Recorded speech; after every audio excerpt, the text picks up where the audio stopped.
नमस्कार विद्यार्थी मित्रांनो, आज आपण इयत्ता 6वी मधील इतिहास आणि नागरिकशास्त्र या विषयातील आपले समाज जीवन हा घटक अभ्यासणार आहोत। या पाठामध्ये 4 भाग आहेत। माणसाला समाजाची गरज का वाटली, माणसातील समाजशीलता, आपला विकास, समाज म्हणजे काय। इयत्ता 5वीच्या पाठ्यपुस्तकात आपण माणसाची उत्क्रांती कशी झाली हे तुम्ही शिकलात। आजचे आपले सामाजिक जीवन हजारो वर्षांच्या उत्क्रांतीतून साकारास किंवा आकारास आलेले आहे। माणसाने भटक्या अवस्थेकडून स्थिर समाज जीवनाकडे वाटचाल केली आहे।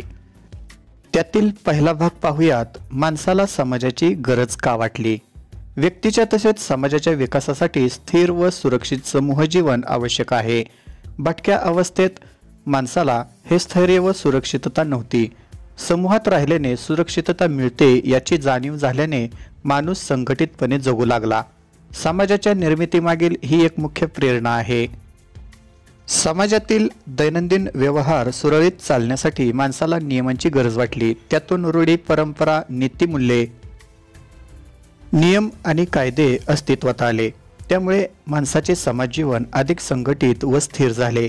1.2 माणसातील समाजशीलता। माणूस स्वभावतः समाजशील आहे। आपणा सर्वांना एकमेकांसह सर्वांच्या सोबतीने आणि माणसात राहायला आवडते। सर्वांसमवेत राहणे ही जशी आनंदाची बाब आहे तशीच ती आपली गरजही आहे। आपल्या अनेक गरजा असतात। अन्न, वस्त्र, निवारा या आपल्या शारीरिक गरजा आहेत। त्या पूर्ण झाल्या की माणसाला स्थैर्य मिळते, परंतु माणसाला तेवढेच पुरेसे नसते। आपल्या काही भावनिक आणि मानसिक गरजाही असतात। उदाहरणार्थ, सुरक्षित वाटणे ही आपली भावनिक गरज आहे। आपल्याला आनंद झाला तर तो कोणाला तरी सांगावासा वाटतो।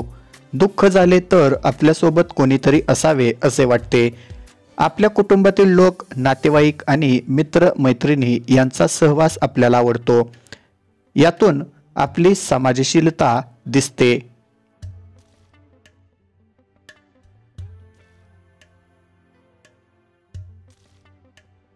येथे चित्रांमध्ये माणसाचा विकास कशा पद्धतीने होत गेला ते दाखवण्यात आलेले आहे आणि शेवटच्या चौकटीमध्ये आणखी 50 वर्षांनंतरचा समाज कसा असेल याबाबत चर्चा करायची आहे।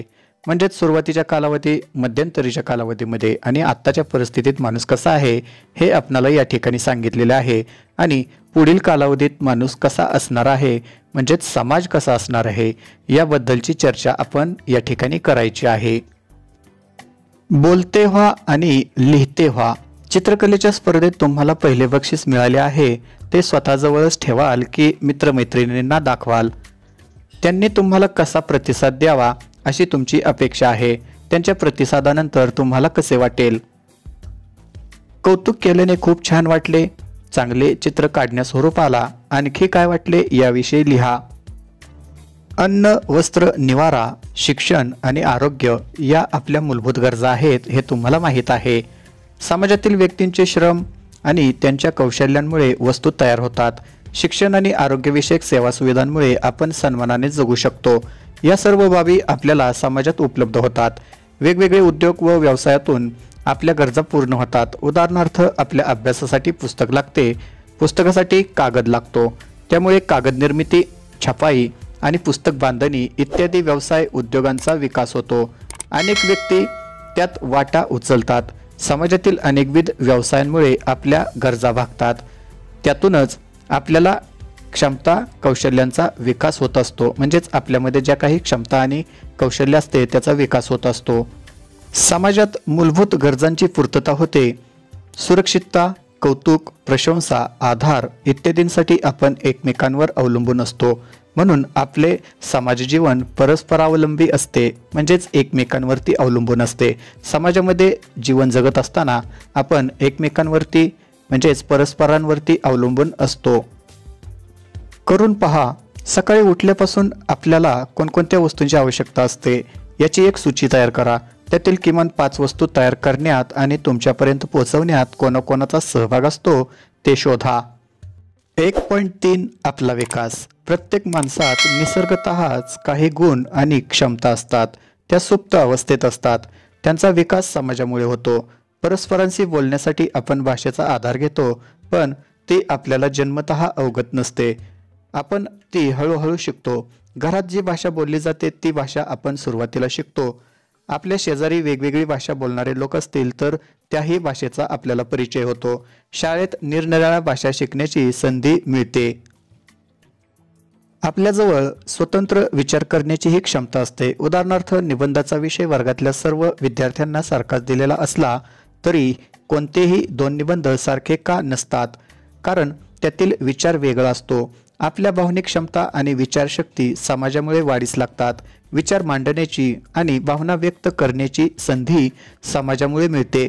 माणसातील कलागुणांचा विकासही समाजामुळे होतो. गायक, चित्रकार, शास्त्रज्ञ, साहसवीर, समाजकार्य करणाऱ्या अनेक व्यक्ती समाजाच्या प्रोत्साहनामुळे व पाठिंब्यामुळे आपल्यातील गुणांचा विकास करतात. त्यांना मिळणारे प्रोत्साहनही तितकेच महत्त्वाचे असते.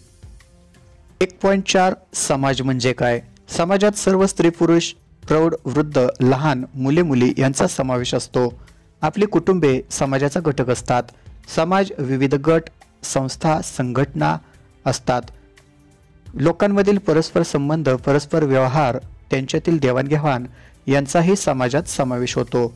माणसाच्या झुंडी किंवा गर्दी म्हणजे समाज नाही, तर काही समान उद्दिष्टे साधण्यासाठी जेव्हा लोक एकत्र येतात तेव्हा त्यांचा समाज बनतो.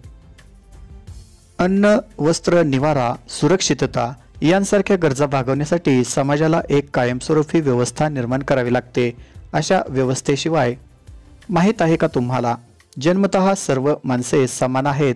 माणूस म्हणून सर्वांचा दर्जा सारखाच आहे. भारताच्या संविधानानुसार सर्वजण कायद्यापुढे समान आहेत. संविधानाने आपल्याला संधीच्या समानतेची हमी दिली आहे.